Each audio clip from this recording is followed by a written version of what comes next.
భైరవ కోన గురూజీ మీ యొక్క జాతక రీత్యా జరిగింది, జరుగుతున్నది, జరగబోయేది మీ యొక్క ప్రతి సమస్యకి పరిష్కారం చెప్పబడును. అన్ని విషయాలు ఫోన్లోనే స్వయంగా చెప్పబడును. ధన సమస్యలు, భార్యాభర్తల మధ్య సమస్యలు, ప్రేమ సమస్యలు, వ్యాపారం, ఉద్యోగ సమస్యలు, వ్యవసాయం, రియల్ ఎస్టేట్, ఇంకా మీకు ఎటువంటి సమస్యలున్నా కూడా పరిష్కారం చెప్పబడును. Cell number 7780581118. ఓం శ్రీమాత్రే నమః. ఛానల్లోకి స్వాగతం అండి. ఈ రోజు వీడియోలో మనం డబ్బులు ఖర్చు కాకుండా నరదృష్టి, నరఘోష పూర్తిగా తొలగించుకోవడానికి, అలాగే అధికంగా డబ్బును సంపాదించుకోవడానికి, ఆర్థిక సమస్యలు తొలగించుకోవడానికి అమావాస్య రోజున వృషభ రాశి వారు ఎటువంటి చిన్న చిన్న పరిహారాలు చేసుకోవాలి అనే అంశం గురించి వివరంగా తెలుసుకుందాం. కానీ అంతకంటే ముందుగా మీరు గనక మన ఛానల్ని ఇప్పటి వరకు సబ్స్క్రైబ్ చేసుకోకపోతే వెంటనే సబ్స్క్రైబ్ చేసుకొని పక్కనే వచ్చిన బెల్ ఐకాన్ నొక్కి ఆల్ సెలెక్ట్ చేసుకుంటే మేము ఇలాంటి వీడియోస్ అప్లోడ్ చేయగానే ముందుగా మీ మొబైల్కి నోటిఫికేషన్ వస్తుంది. ఇక వివరాల్లోకి వెళ్ళిపోతే, హిందువులు సాధారణంగా అమావాస్యను అశుభమని భావిస్తారు. అలాగే ఈ అమావాస్య రోజున ఏ పని తలపెట్టినా ఆ పనులు పూర్తి కావు అంటారు. కానీ జ్యోతిష్య శాస్త్రం ప్రకారం ఈ రోజు కొన్ని పనులకు అనుకూలమైనదని పండితులు చెప్తున్నారు. పూర్వీకుల ఆత్మశాంతి కోసం అమావాస్య రోజున తర్పణాలు వదులుతారు. ఇలాంటి పవిత్రమైన కర్మలు చేయడం వల్ల మీ పూర్వీకుల ఆశీస్సులు మీపై ఎల్లప్పుడూ ఉంటాయని, కుటుంబం ఎల్లప్పుడూ క్షేమంగా ఉంటుందని విశ్వసిస్తారు. అంతేకాకుండా పుణ్య ఫలితం లభిస్తుందని పండితులు చెప్తున్నారు. ముందుగా అమావాస్య రోజున ఎటువంటి చిన్న పరిహారాలు చేసుకోవడం వల్ల పితృదేవతల ఆశీస్సులతో నరదృష్టి, నరఘోష తొలగిపోతాయి తెలుసుకుందాం. ముఖ్యంగా నరదృష్టి దోషాలు ఉన్నట్లయితే కనుక మనం చేసే ప్రతి పనిలో ఆటంకాలు కలగడం, ఇంట్లో ఒకరి తర్వాత ఒకరికి అనారోగ్య సమస్యలు తరచుగా వస్తూ ఉండడం, ఆర్థిక సమస్యలు, శుభకార్యాలు ముడిపడకపోవడం, ఇలాంటివి చూస్తూ ఉంటాం. ఎప్పుడైతే మనకి దృష్టి దోషాలు తొలగిపోతాయో, అంటే నెగిటివ్ ఎనర్జీ ఎప్పుడైతే మన నుంచి పూర్తిగా బయటకు వెళ్ళిపోతుందో అప్పటి నుంచి మనలో ఒక సకారాత్మక శక్తి ప్రవేశిస్తుంది. దీని ద్వారా మీరు చేసే ప్రతి పనిలో కూడా విజయం పొందుతారు. పురాణాల ప్రకారం వైశాఖ అమావాస్య రోజున విష్ణువుని పూజించే సాంప్రదాయం కూడా మనకి కనబడుతుంది. ఈ రోజు శ్రీహరిని ఆరాధించడం వల్ల మోక్షం కలిగి నరదృష్టి, నరఘోష పూర్తిగా తొలగిపోతుంది. విష్ణువు అలాగే పితృదేవతలు రావి చెట్టుపై నివసిస్తారని పెద్దలు చెప్తారు. కాబట్టి అదే రోజు రావి చెట్టుకు నీరు పోయడం వల్ల మంచి ఫలితాలను ఇస్తుంది. అలాగే మీ జాతకంలో పితృదోషాన్ని తొలగించుకోవడానికి ఈ రోజున పితృచాలీసా పఠించడం శుభప్రదంగా పండితులు చెప్తున్నారు. మన పురాణాల ప్రకారం రావి చెట్టుకు కూడా ఎంతో ప్రాముఖ్యత ఉంది. మన హైందవ సాంప్రదాయంలో ప్రకృతికి ఎంతో విశేషమైన స్థానం ఉంది. అందుచేత రావి చెట్టుకు ప్రదక్షిణలు చేయడం వల్ల కూడా విశేషమైనటువంటి పుణ్య ఫలితంతో పాటుగా ఆడవారు ఎదుర్కొనే అనేక రకాల గర్భ సమస్యలకు కూడా రావి చెట్టుకు ప్రదక్షిణలు చేయడం వల్ల పరిష్కారం దొరుకుతుందని పండితులు చెబుతున్నారు. మీకు ఆర్థిక సమస్యలను తొలగించుకోవడానికి అమావాస్య రోజున ఎటువంటి చిన్న పరిహారం చేసుకోవడం వల్ల మీ ఆర్థిక సమస్యలు తొలగిపోవడంతో పాటు అధికంగా ధనాన్ని సంపాదించే అవకాశం దొరుకుతుంది అనే అంశాలను ఇప్పుడు తెలుసుకుందాం. ప్రస్తుత కాలంలో ప్రతి ఒక్కరు కూడా ఆర్థిక సమస్యలతో సతమతమవుతున్నారు. ఎంత కష్టపడినప్పటికీ కూడా తమకు కావలసినంత ధనాన్ని సమకూర్చుకోలేకపోతున్నారు. తద్వారా అప్పులు చేయవలసి వస్తుంది. ఈ డబ్బులు సంపాదించే క్రమంలోని ప్రతి ఒక్కరు కూడా ఎంతో కష్టం చేస్తున్నారు. కానీ ఫలితం లేక బాధపడుతున్నారు. ముఖ్యంగా చూసుకున్నట్లయితే అధిక ధనాన్ని సంపాదించాలన్నా లేదా ఉన్న ధనాన్ని మొత్తం కోల్పోవాలన్నా కూడా అది కష్టం మీదే ఆధారపడి ఉంటుంది. అంటే ఎక్కువ కష్టం చేస్తే అధిక ధనాన్ని సంపాదిస్తారు. అదే కష్టం చేయకుండా కూర్చున్నట్లయితే తరతరాలుగా వస్తున్న ఎంతటి ఆస్తినైనా కోల్పోయేందుకు అవకాశాలు ఉంటాయి. అయితే కొంతమంది ఎంత కష్టపడినప్పటికీ కూడా వారి జీవితంలో ఎదుగుదల అనేది కనిపించదు. ఇటువంటి పరిస్థితులు వారి పూర్వజన్మ కర్మ ఫలితం మీద ఆధారపడి ఉంటాయి. ఎంత కష్టపడినప్పటికీ కూడా మనిషికి అదృష్టం కూడా కొంచెం తోడవ్వాలి. అప్పుడే ఫలితాన్ని మీరు పొందగలుగుతారు. అలాంటప్పుడు దురదృష్టం అదృష్టంగా మార్చగలిగే చిన్న చిన్న పరిహారాలు చేసుకుంటే ఆ దైవానుగ్రహం తోడై మీకు ఫలితంగా అనుకూలంగా వచ్చే అవకాశాలు ఉంటాయి. అయితే ఈ పరిహారాలు ఖర్చు లేదు కదా అని తేలిగ్గా తీసేయడానికి లేదు.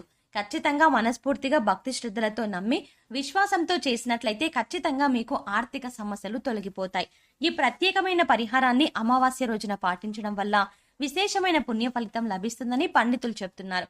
ఈ ప్రత్యేకమైనటువంటి దీపాన్ని వెలిగించడం వల్ల ఆర్థిక సమస్యలు తొలగిపోవడమే కాకుండా ఆకస్మిక ధన ప్రాప్తి కలుగుతుంది.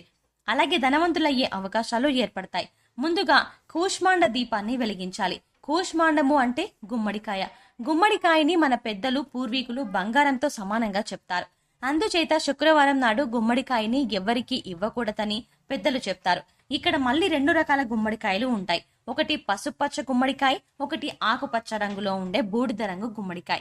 ఈ పరిహారానికి ఆకుపచ్చ రంగులో ఉండే బూడిద గుమ్మడికాయని ఉపయోగించాలి. అలాగే బూడిద గుమ్మడికాయని అనారోగ్య సమస్యలకు కూడా మంచి ఔషధంగా చెప్తారు. బూడిద గుమ్మడికాయ జ్యూస్ తాగడం వల్ల కూడా అనేక రకాల ఆరోగ్య సమస్యలు తొలగించుకోవచ్చని ఆయుర్వేద అస్త్రం చెబుతోంది. ముందుగా బూడిద గుమ్మడికాయని సగానికి 2 ముక్కలుగా కట్ చేసి అందులో ఉన్న గుజ్జు మొత్తం తీసేయాలి. ఇప్పుడు ఆ గుమ్మడికాయ ముక్కలు రెండింటికి లోపల పైన అంచులకి పసుపు రాయాలి. పసుపు అనేది చాలా శుభ సూచకం, మంగళప్రదం. అంతేకాదు లక్ష్మీదేవికి ఎంతో ప్రీతిపాత్రం. అందుచేత ఈ 2 గుమ్మడికాయ ముక్కలకి కూడా పసుపు పూసి కుంకుమతో చక్కగా బొట్లు పెట్టి అలంకరించాలి. ఇప్పుడు 2 విస్తరాకులను తీసుకొని ఆ రెండింటిలో కూడా దొడ్డు ఉప్పు, కొన్ని ప్రాంతాలలో దీన్ని రాళ్ల ఉప్పు అని, గల్ల ఉప్పు అని పిలుస్తారు. ఈ ఉప్పుని 2 విస్తరాకుల్లో పోసి అందులో ఈ 2 గుమ్మడికాయ ముక్కలను పెట్టాలి. ఇప్పుడు ఆ గుమ్మడికాయ ముక్కల్లో రెండింటిలో కూడా నువ్వుల నూనె పోసి అఖండ వత్తులు వేసి దీపం వెలిగించాలి. అఖండ వత్తులు స్వయంగా తయారు చేసుకోవచ్చు, లేదంటే పూజా సామాగ్రి అమ్మే షాప్లో మీకు దొరుకుతుంది. ఈ పరిహారం పూజా మందిరం దగ్గర చెయ్యాలి. ఈ పరిహారాన్ని అమావాస్య రోజు కానీ, బహుళ అష్టమి రోజు కానీ, అంటే అమావాస్య వచ్చే 7 రోజుల ముందు కానీ, లేదా పౌర్ణమి తర్వాత వచ్చే 8వ రోజు కానీ సాయంకాలం సమయంలో ఈ దీపారాధన చెయ్యాలి. అయితే ఈ రోజుల్లోనే ఎందుకు ఈ విశేషంగా ఈ పరిహారం చెయ్యాలి అని చూసినట్లయితే బహుళ అష్టమిని కాలభైరవాష్టమి అని కూడా అంటారు. ఆ రోజున ఇంట్లోనే పూజా మందిరంలో శివుడి ఫోటో ముందు ఈ దీపారాధన చెయ్యవచ్చు. ఈ దీపారాధన చేసిన తర్వాత పొట్టు తీయని మినుములతో 11 లేదా 21 లేదా 54 లేదా 108 వడలు చేసి శివుడికి మాలగా చేసి అలంకరించండి. తర్వాత మీరు ప్రసాదంగా తీసుకోండి. ఒకవేళ ఈ దీపారాధన మీరు గుడిలో చేస్తే ఈ మాలను గుడిలో ఇచ్చి నివేదన చేసిన తర్వాత మీరు ప్రసాదంగా తినాలి. గుడిలో దీపారాధన చేసిన వారు శివుడికి అష్టోత్తర పూజ చేయించుకోండి. అమావాస్య రోజున ఈ చిన్న పరిహారం చేయడం వల్ల సకల ఐశ్వర్య ప్రాప్తి కలుగుతుంది, సకల దుఃఖ నివారణ జరుగుతుంది. ఎప్పటినుంచో తీరని కోరికలు ఉన్నట్లయితే అవి ఖచ్చితంగా తీరుతాయి. అలాగే ఆర్థికంగా అభివృద్ధి చెందడంతో పాటు ఆకస్మిక ధనప్రాప్తి కూడా కలిగే అవకాశాలు ఉన్నాయి. కాలభైరవుడికి ఎంతో ఇష్టమైనటువంటి ఈ కూష్మాండ దీపం పెట్టడం వల్ల కాలం మీకు అనుకూలంగా ఉంటుంది. ఈ పరిహారాన్ని అమావాస్య రోజు మొదలు పెడితే 11 అమావాస్యలు చెయ్యండి. అలాగే బహుళ అష్టమి రోజున మొదలు పెడితే 11 బహుళ అష్టమిలు ఈ దీపారాధన చెయ్యాలి.